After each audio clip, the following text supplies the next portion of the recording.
사랑하는 형제자매 여러분, 부활의 기쁨이 가득한 주일 아침입니다. 오늘 이 시간 잠시 세상의 소음에서 벗어나 우리 믿음의 가장 근본적인 진리에 귀 기울이는 은혜로운 여정이 되기를 소망합니다. 만약 이 말씀이 여러분의 마음에 울림을 준다면 이 영상을 공유하는 것을 통해 잠들어 있는 영혼을 깨우는 귀한 사역에 동참해 주십시오. 구독과 알림 설정은 여러분이 하나님의 은혜가 담긴 이야기들을 놓치지 않도록 도울 것입니다. 이 작은 행동들이 모여 세상을 밝히는 거대한 빛이 될 줄 믿습니다. 주님의 이름으로 여러분 모두를 축복합니다. 사도 바울은 부활이라는 주제의 핵심을 이렇게 요약했습니다. 만일 부활이 없다면 우리는 여전히 우리 각자의 죄 안에 머물러 있을 뿐이라고 말입니다. 그는 더 나아가 만일 부활이 없다면 우리 그리스도인들은 이 세상에서 가장 불쌍한 사람들이라고 선언했습니다. 우리의 삶, 우리의 소망, 그리고 영원에 대한 우리의 모든 기대는 바로 예수 그리스도의 죽음과 부활이라는 단 하나의 사건에 집약되어 있기 때문입니다. 우리는 지금 혼란과 어려움의 시기를 지나고 있습니다. 많은 이들이 이 시간을 전 지구적인 재설정의 시기라고 말합니다. 우리가 그동안 붙들고 살아왔던 가치관들을 다시 한번 점검하고 무엇이 진정으로 중요한지를 되새겨보는 시간이라는 의미일 것입니다. 어쩌면 어떤 분들은 나는 이전에도 충분히 올바르게 살아왔기에 바꿀 것이 없다고 생각하실지도 모릅니다. 물론 그 믿음 또한 귀합니다. 하지만 우리 삶이 가장 순탄할 때조차도 위기와 고난의 순간은 우리의 초점을 더욱 날카롭게 다듬을 기회가 됩니다. 그리고 우리의 초점이 명확해질 때 우리는 비로소 진정으로 소중한 것에 우리 자신을 온전히 내어드릴 수 있게 됩니다. 오늘 저는 여러분과 함께 로마서의 한 구절을 통해 부활의 의미를 조금 다른 각도에서 나누고 싶습니다. 바로 로마서 8장입니다. 잠시 후 우리는 성찬을 함께 나누며 이 시간을 마무리할 것입니다. 혹시 빵과 포도주나 주스를 준비하지 못하셨다면 잠시 시간을 내어 준비해 주시길 바랍니다. 오늘 이 말씀을 통해 수많은 영혼이 주님께 돌아오는 놀라운 역사가 일어나리라 믿습니다. 성경은 예수 그리스도께서 세상이 창조되기도 전에 십자가에 못 박히셨다고 선포합니다. 이 말씀의 깊이를 한번 생각해 보십시오. 시간이 시작되기도 전에 우리가 아는 모든 만물이 지어지기도 전에 심지어 인류가 창조되어 죄를 짓기도 전에 예수님께서는 이미 십자가의 길을 가기로 결심하셨다는 뜻입니다. 죄가 세상에 들어오기도 전에 하나님께서는 이미 그 죄에 대한 해결책을 마련해 두셨던 것입니다. 하나님께서는 우리 인간에게 자유의지라는 값을 매길 수 없는 귀한 선물을 주셨습니다. 그분은 인간이 언젠가 그 자유의지를 사용하여 하나님을 등질 수도 있다는 위험을 아셨습니다. 하지만 그 위험은 감수할 가치가 있었습니다. 왜냐하면 하나님께서는 자신의 독생자 예수를 희생해서라도 그를 믿는 자들을 다시 하나님의 가족으로 회복시킬 계획을 가지고 계셨기 때문입니다. 그 고통과 아픔을 감수할 만큼 우리와의 관계 회복은 하나님께 소중했던 것입니다. 어쩌면 고통 없이는 얻는 것도 없다는 세상의 격언을 가장 깊이 이해하시는 분은 바로 우리 하늘에 계신 아버지, 생명의 근원이신 하나님일 것입니다. 세상 모든 사람이 아는 가장 위대한 구절, 요한복음 3장 16절은 바로 이 아버지의 마음을 담고 있습니다. 하나님이 세상을 이처럼 사랑하사 독생자를 주셨으니 이는 그를 믿는 자마다 멸망하지 않고 영생을 얻게 하려 하심이라. 이것이 바로 우리가 오늘 이 자리에 모인 이유이며 전 세계가 예수님의 부활을 기념하는 이유입니다. 예수님께서는 내 자리에서 대신 죽으심으로 그분이 마땅히 누리셔야 할 영원한 생명을 우리에게 선물로 주셨습니다. 예수님은 인간의 몸을 입고 이 땅에 오셨습니다. 성경의 가장 큰 신비 중 하나는 그분이 100% 하나님이시면서 동시에 100% 인간이셨다는 사실입니다. 그분은 인간으로서 절대적인 순결함으로 삶을 사셨고 우리와 똑같은 모든 유혹을 겪으셨지만 단 하나의 죄도 짓지 않으셨습니다. 바로 그 사실이 예수님을 흠없는 어린 양, 우리의 죄를 위한 완벽한 제물로 만들었습니다. 구약시대의 이스라엘 백성들은 흠없는 양을 제물로 바쳐 죄의 형벌을 1년간 유예받았습니다. 하지만 그것은 죄의 뿌리를 해결하지 못했습니다. 오직 하나님의 아들 예수 그리스도의 보혈만이 우리의 죄 문제를 근본적으로 해결할 수 있었습니다. 만약 다른 방법이 있었다면 하나님께서는 분명 그 길을 택하셨을 것입니다. 하지만 유일한 길은 그분의 아들이 우리 중 하나가 되어 죄 없이 우리가 겪는 모든 고통을 감당하고 우리를 대신하여 제물이 되는 것이었습니다.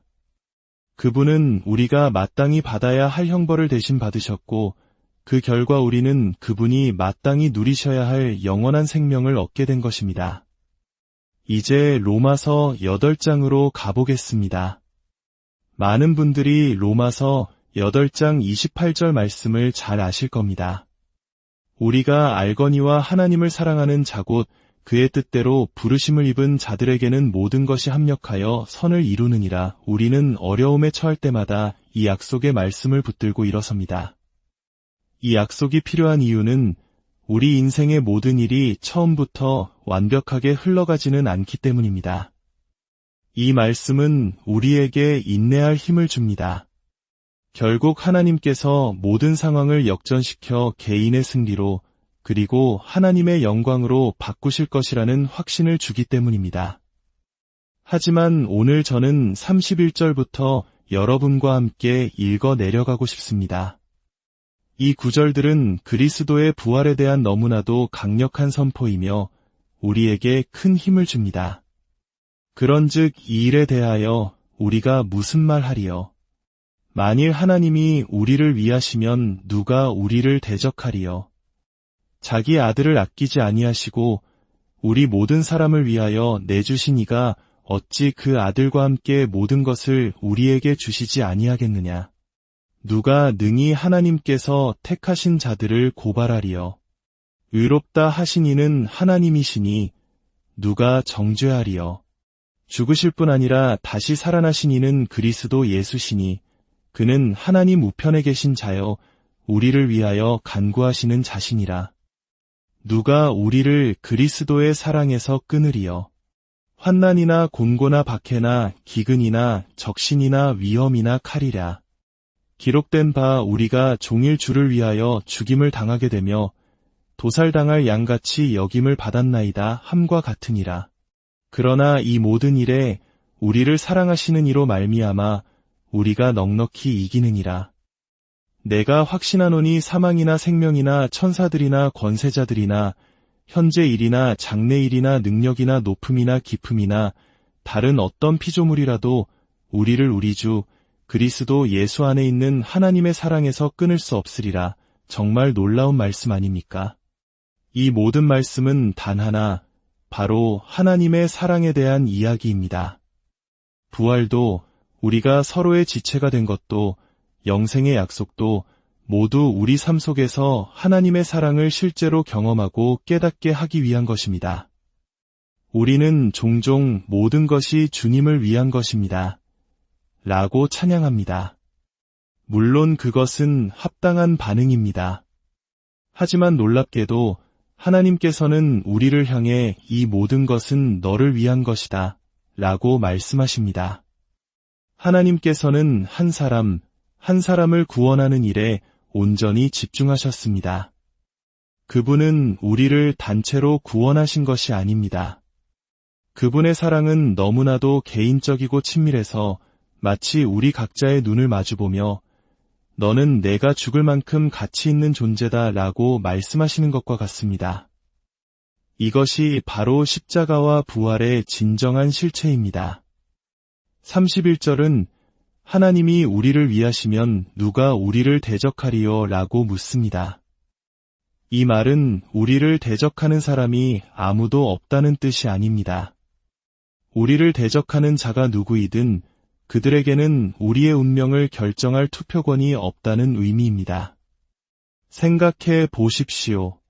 아버지 하나님께서 당신을 보시는 것처럼 당신을 보는 사람이라면 결코 당신을 대적하지 않을 것입니다. 당신을 반대하고 모욕하고 상처 주는 사람들은 모두 아버지의 눈으로 당신을 보지 못하는 사람들입니다. 그러므로 하나님이 우리 편이시면 그 누구도 우리를 대적할 수 없습니다. 32절은 이 설교의 핵심 구절입니다. 자기 아들을 아끼지 아니하시고 우리 모든 사람을 위하여 내주신 이가 어찌 그 아들과 함께 모든 것을 우리에게 주시지 아니하겠느냐. 하나님께서 당신의 아들을 내어주시는 그 엄청난 희생을 치르셨다면 우리가 이 생과 영원에서 필요로 할 다른 모든 것들을 기쁘고 즐겁게 채워주시리라는 사실을 어찌 의심할 수 있겠습니까? 가장 큰 것을 주셨기에 나머지 모든 것은 그 안에 이미 포함되어 있는 것입니다. 우리는 이 하나님의 사랑이 결코 고갈되지 않으며 영원토록 탐험해도 그 끝을 다 알 수 없다는 사실을 기억해야 합니다. 그 사랑은 지금 이 순간 100% 당신과 당신의 가정, 그리고 당신의 상황을 향해 있습니다. 계속해서 성경은 묻습니다. 누가 능히 하나님께서 택하신 자들을 고발하리요? 당신을 고발할 권세를 가진 자는 아무도 없습니다. 사탄은 형제들을 참소하는 자라고 불리지만 그에게는 하나님 앞에서 당신을 고소할 법적인 권리가 없습니다. 왜냐하면 우리의 변호사이신 예수님께서 이미 당신에 대한 모든 합법적인 기소를 처리하셨기 때문입니다. 예수님의 보혈은 죄의 기록을 지울 뿐만 아니라 죄가 자라난 본성 자체를 뿌리부터 변화시킵니다. 그렇기에 하나님 아버지께서 당신을 보실 때 그분은 당신 안에서 자신의 아들 예수 그리스도를 보십니다.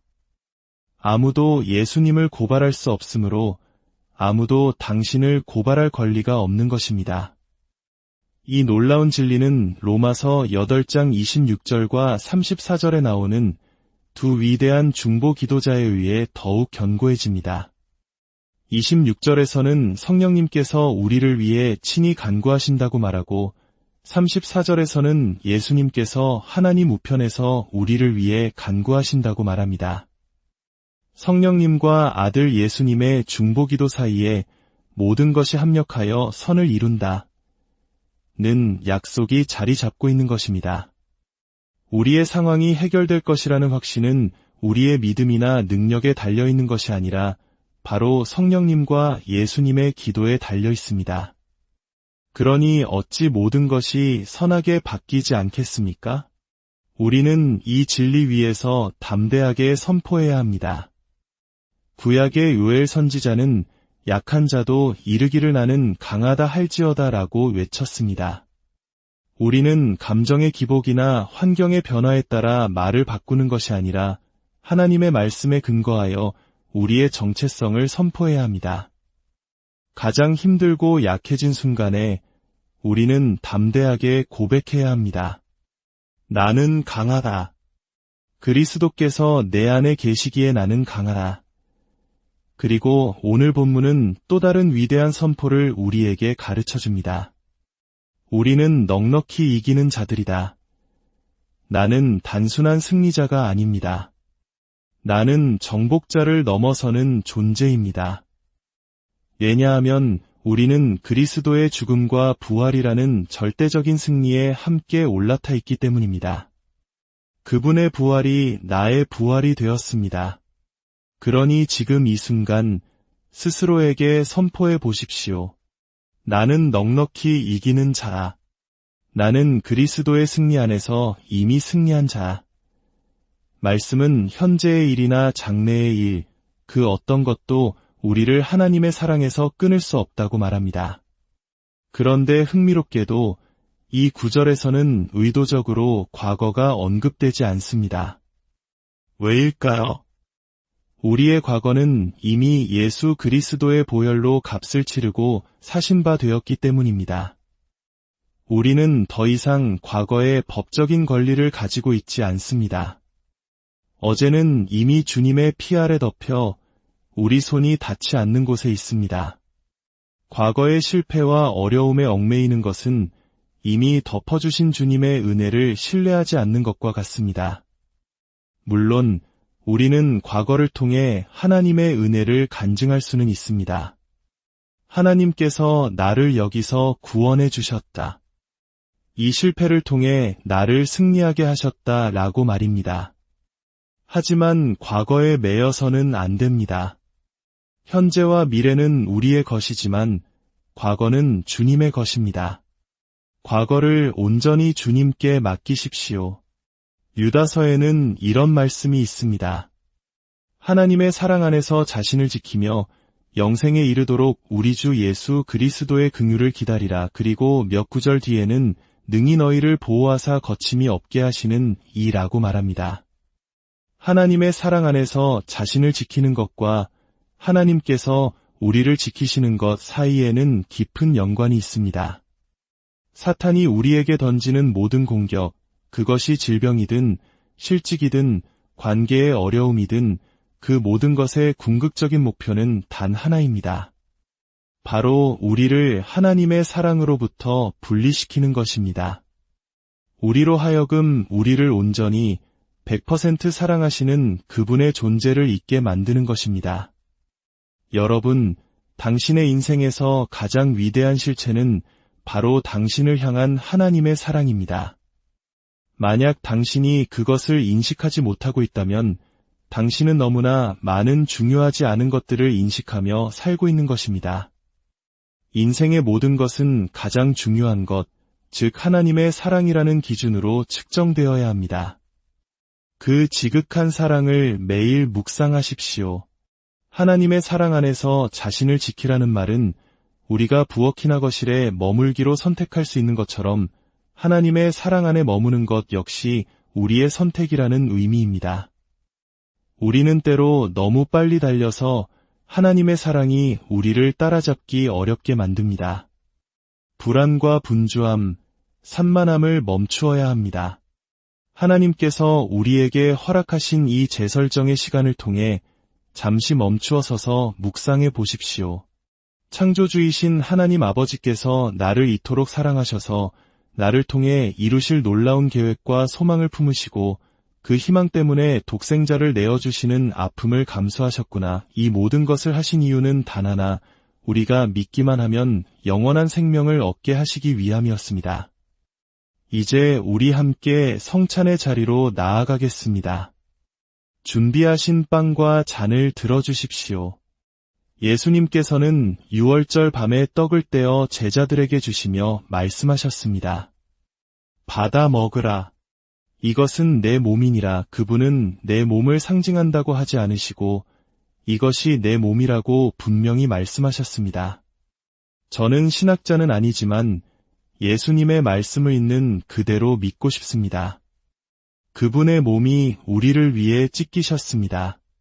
빵을 손에 드시고 그 찢기신 살을 묵상하며 함께 고백합시다. 그분이 채찍에 맞으심으로 우리가 나음을 입었습니다. 2000년 전에 우리의 죄가 사해졌듯이 오늘 우리는 그 용서의 자유를 누립니다. 마찬가지로 그분이 채찍에 맞으심으로 우리의 질병에 대한 값이 치러졌고 오늘 우리는 그 치유를 경험할 수 있습니다. 지금 질병으로 고통받는 분이 계십니까? 이 시간 이 빵을 들고 당신의 몸을 향해 선포하십시오. 예수께서 채찍에 맞으심으로 나는 나음을 입었다. 그리고 당신이 아는 아픈 이웃의 이름을 부르며 그들을 위해 기도하십시오. 주님, 이 시간 주님의 찢기신 몸의 능력으로 오호를 치유하여 주옵소서. 이제 이 빵이 예수님의 몸인 것과 같이 존귀함과 경외함으로 받겠습니다. 이제 잔을 드십시오. 예수님께서는 이것은 내 피로 세우는 새 언약이니 곧 너희를 위하여 붓는 것이라고 말씀하셨습니다. 피 흘림이 없이는 죄 사함도 없습니다. 이 보혈이 우리의 죄를 덮습니다. 저는 하루에도 몇 번씩 이렇게 선포합니다. 예수의 피가 나를 자유케 하네. 이 진리를 우리의 입으로 말하고 우리의 귀로 듣고 우리가 사는 이 땅에 선포하는 것은 매우 중요합니다. 저는 또한 예수님의 보혈을 제 모든 가족들에게 뿌리고 덮습니다. 자녀들과 그들의 배우자, 그리고 손주들의 이름을 하나하나 부르며 그들의 영혼육이 안전하도록 하나님을 아는 갈망이 가득하도록 기도합니다. 여러분도 지금 잔을 들고 여러분의 가족들을 위해 기도하십시오. 길을 잃은 자녀가 있습니까? 아직 주님을 모르는 부모님이 계십니까? 오늘이 바로 그들을 위한 날입니다. 그들의 이름을 부르며 선포하십시오. 예수의 보혈이 우리 가족을 자유케 하네. 아버지, 그들을 집으로 믿음의 품으로 인도하여 주옵소서. 그리고 마지막으로 저의 가장 큰 고백을 함께 나누고 싶습니다. 잔을 높이 들고 선포합시다. 오직 나와 내 집은 여호와를 섬기겠노라. 아멘. 예언적인 선포가 당신의 가정에 울려 퍼지게 하십시오. 이제 예수님의 보혈을 상징하는 이 잔을 받겠습니다. 이것은 완전한 승리의 식사이며 완전한 개가의 식사입니다. 오늘 이 시간이 여러분의 삶에 하나님의 놀라운 임재가 시작되는 계기가 되기를 기도합니다. 두려움에 사로잡혀 기쁨을 도둑맞고 살아오셨습니까? 오늘 예수 그리스도의 이름으로 그 두려움에서 자유를 선포합니다. 숨겨진 중독으로 고통받고 계십니까? 주님 앞에 그것을 내려놓고 자유를 구하십시오. 놀라운 구원의 역사가 일어날 것입니다. 아버지 하나님, 구원의 능력과 예수 그리스도의 보혈, 그리고 찢기신 몸에 감사드립니다. 오늘 이 시간 자유와 해방이 우리의 간증이 되게 하옵소서. 그리고 우리 모두 예수 그리스도의 부활을 함께 기뻐하며 찬양합니다. 예수님의 이름으로